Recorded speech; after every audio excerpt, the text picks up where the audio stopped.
tuwe na ukweli wa wazi. Hapa ndilivyoangamia roho za mashujaa kabisa wasiokuwa na, kwamba maeneo mengi yaliyobeba historia ya taifa letu, yaliyobeba historia ya kumbukumbu mbalimbali muhimu, mashujaa, maeneo haya yaweze kuibuliwa na kuendelezwa kama sehemu itakayochochea utalii, kuwa kivutio cha utalii, kurekebisha historia ambayo taarifa nyingi za kihistoria katika nchi yetu na hususan katika vita vya maji haikuwa sawa.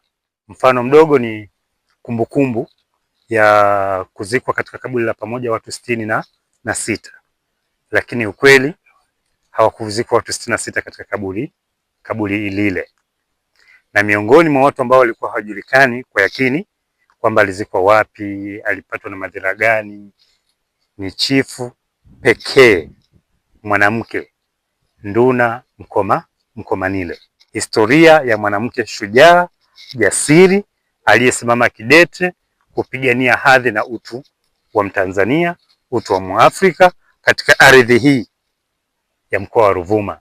Bibi Nkomanile pamoja na Waafrika wenzake wengi mashujaa ambao tayari walijitoa muhanga kwa kiasi kikubwa.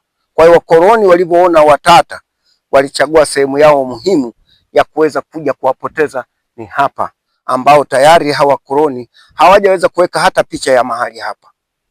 Kwa sababu mimi nathibitisha kuna mmoja aliyeweza kuzikwa, aliyeweza kunyongwa naye Bibi Nkomanile hapa, walivyomsukuma hapa hakufa. Alikuwa anaitwa Bwana Shauri Mahani, aliweza kunyongwa na Bibi Nkomanile hapa alipoweza kunipa historia.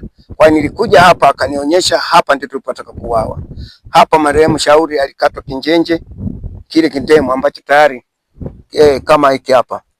Akikukata hii neva ilikata kiliingia pembeni, kile kidude na hawakutoka nacho, walivilika nacho kule chini, hakufa.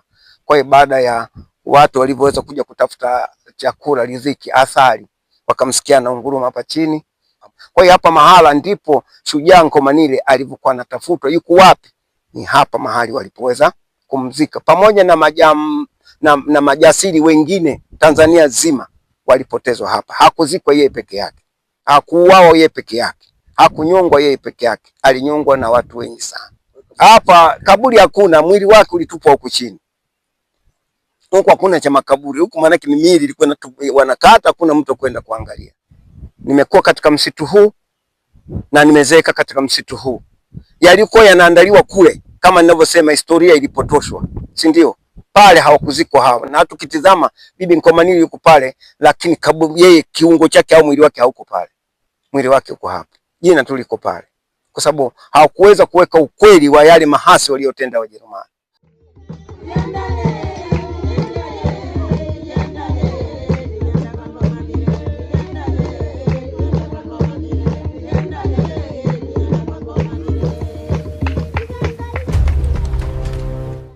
Nkomanile